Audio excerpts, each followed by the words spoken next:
علیہ، عیسائیت سے اسلام قبول کرنے کا سفر کیسا رہا؟ بہت خوشگوار، اچھا بھی، لیکن تھوڑا ڈینجرس بھی۔ آپ کو کس نے کہا کہ میں اکیلی ہوں؟ اللہ ہے نا۔ نبی کریم صلی اللہ علیہ وسلم فرمایا کہ مسلمان ایک جسم کی مانند ہے۔ میں آپ کو کیسے بتاؤں کہ ایک خدا کی عبادت کرنے میں کتنا سکون ملتا ہے۔ کیا آپ کو بھی اسلام فلموں کے ذریعے پہنچا؟ جو اسلام ہمیں فلموں میں دکھایا جاتا ہے وہ ناقابل قبول ہے۔ یقیناً جب آپ نے اسلام قبول کیا ہوگا تو اپنوں کی طرف سے تنگی، تکالیف، پریشانی، مجبوری کا سامنا تو کرنا پڑا۔ اللہ کی راہ میں آزمائشیں نہ آئیں، ایسا ہو نہیں سکتا۔ اس عید پہ آپ کس چیز کی قربانی کر رہے ہیں؟ میرے پاس جو کچھ بھی تھا میں سب کچھ اللہ کی راہ میں قربان کر چکی ہوں۔ اب قربانی کے لیے کچھ نہیں ہے۔ آپ اپنی مسیحی برادری کو کیا کہنا چاہیے؟ خداوند تمہارا خدا ایک ہی خدا ہے۔ آپ کیا سمجھتی ہیں کہ عیسائیت نے عورت کو وہ مقام نہیں دیا جو اسلام دیتا ہے؟ اسلام عورتوں کے حقوق میں بازی لے گیا۔ فلسطین میں ظلم و ستم دیکھ کے لگتا نہیں ہے کہ ہم مسلمان بے وفا قوم ہیں؟ اللہ کی راہ میں مجھے اپنی جان کی بھی قربانی دینی پڑی تو میں پیچھے نہیں ہٹوں گی۔ السلام علیکم ورحمۃ اللہ وبرکاتہ۔ ناظرین، امید ہے آپ سب خیریت سے ہوں گے۔ اللہ تعالیٰ مجھے آپ کو ہم سب کو اپنے حفظ و امان میں رکھے۔ ناظرین، عید کی آمد ہے اور قربانی کا جوش اور جذبہ ہر کسی کے اندر بھرا ہوا ہے اور ہر کوئی قربانی کب، کہاں اور کیسے کرے گا اس کو پلان کیے ہوئے ہے۔ لیکن ہمارے یہاں کچھ ایسے لوگ بھی ہیں کہ جو قربانی کر چکے ہیں۔ یقیناً چوپایوں کو قربانی تو نماز عید کے بعد ہوتی ہے، لیکن اپنوں کی قربانی کبھی بھی کہیں بھی دی جا سکتی ہے۔ میرے ساتھ ایک ایسی امت کی بیٹی بیٹھی ہے کہ جنہوں نے اپنوں کی قربانی دے کے، اپنے مذہب کی قربانی دے کے، اپنے آبائی دین کی قربانی دے کے، ماں باپ، بہن بھائی، سکھی، سہیلیاں، رشتہ دار، سب کو قربان کر کے ہلکا بگوش اسلام ہو گئی ہے۔ آج ہمارے یہاں موجود ہیں، آئیے ان سے بات کرتے ہیں۔ السلام علیکم ورحمۃ اللہ وبرکاتہ۔ وعلیکم السلام۔ علیہ، نینسی سے علیہ تک کا سفر کیسا رہا؟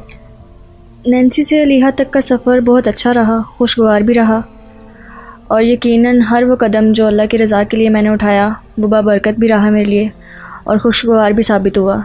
اور اس کے ساتھ ساتھ میری زندگی میں ابھی تک جو ڈینجرس اور اسکیری سینس چل رہے ہیں اور ابھی کنٹینیو ہیں، لیٹس سی، دیکھتے ہیں کب تک چلتے ہیں۔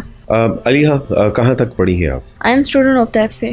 ابھی تو آپ کے پڑھنے کے دن تھے اور آپ نے اتنا مشکل سفر کا انتخاب کر لیا، ڈر نہیں لگا؟ یقیناً یہ دن تو پڑھنے لکھنے کے ہی تھے، لیکن وہ علم ہی کیا جو خدا سے انسان کو آشنا نہ کرے۔ جب اللہ کا تعارف حاصل ہوا تو اسے قبول کر لیا۔ علیہ، آپ کی ہابیز کیا تھی؟ Reading, painting and comparative study.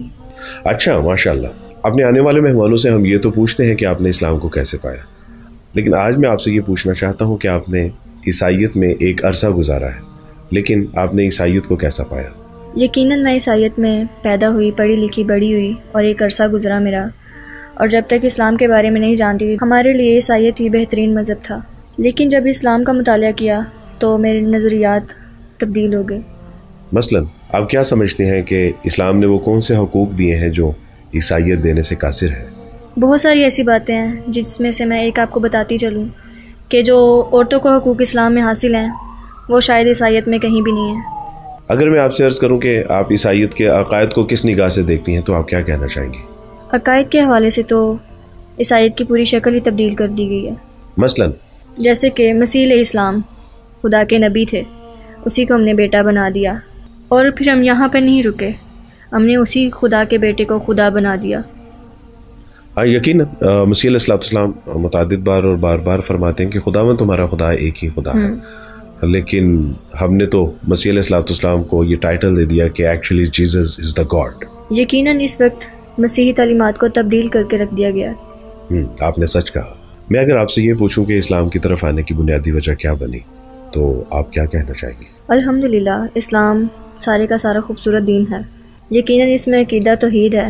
میں آپ کو کیسے بتاؤں کہ ایک خدا کی عبادت کرنے میں کتنا سکون ملتا ہے، اور کیسے میں بتاؤں نبی کریم صلی اللہ علیہ وسلم کی بتائی گئی تعلیمات انسان کی زندگی کو کتنا خوبصورت بنا دیتی ہے، بالخصوص خواتین کے حقوق۔ سچی بات ہے، قربان جانے کو جی چاہتا ہے۔ اگر میں اسلام کی وہ سب خوبیاں بتانا چاہوں جس کی وجہ سے میں نے اسلام قبول کیا ہے تو شاید کافی دن لگیں۔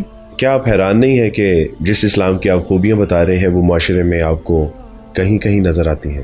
دراصل میں نے مسلمانوں کو دیکھ کے نہیں، اسلام کو دیکھ کے اسلام قبول کیا، شاید اسی لیے آج میں مسلمان ہوں۔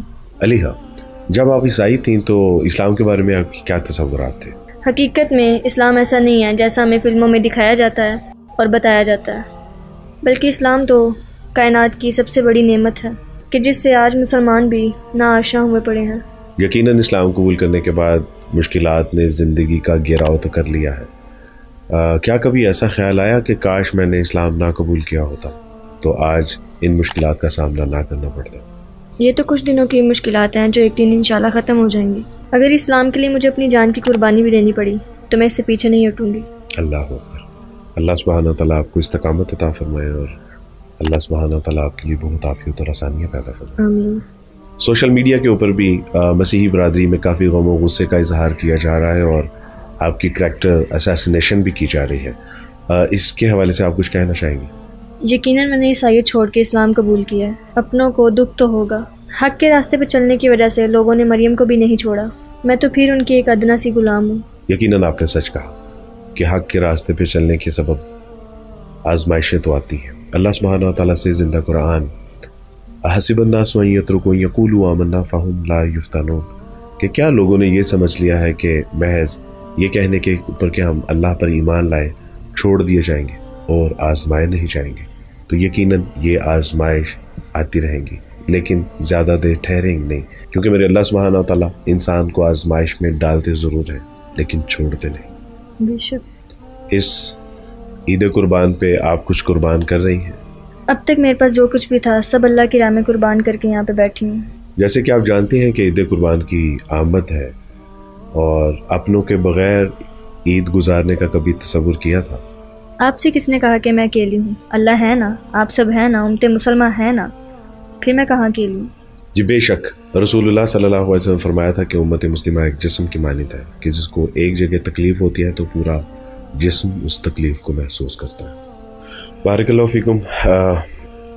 علیہ، فلسطین میں اس وقت ظلم و بربریت ہے، دنیا کے شیاطین اکٹھے ہو کے ان مظلوموں کے اوپر ظلم و ستم کے پہاڑ توڑ رہے ہیں۔ آپ کیا کہنا چاہیں گے اس میں؟ اس وقت امت مسلمہ کو اتحاد کا مظاہرہ کرنا چاہیے اور ہم جو کچھ بھی فلسطین کے لیے کر سکتے ہیں ہمیں کرنا چاہیے۔ علیہ، آپ اپنے والدین، بہن بھائی، رشتہ دار اور اپنی قوم کے لوگوں کو کیا پیغام دینا چاہیں گے؟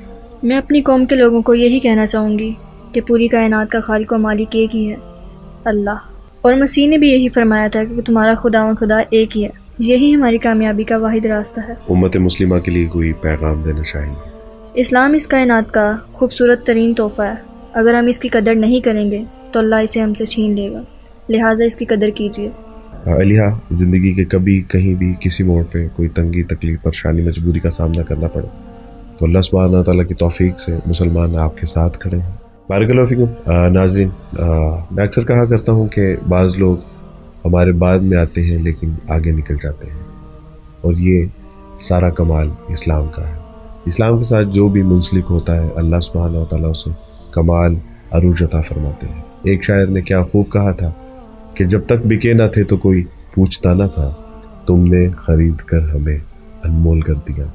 اللہ سبحانہ تعالیٰ سے دعا ہے کہ اللہ سبحانہ تعالیٰ اس نعمت اسلام کی ہمیں ویسی قدر کرنے کی توفیق عطا فرمائے کہ جیسی اللہ کو محبوب ہے، مطلوب ہے، مقصود ہے۔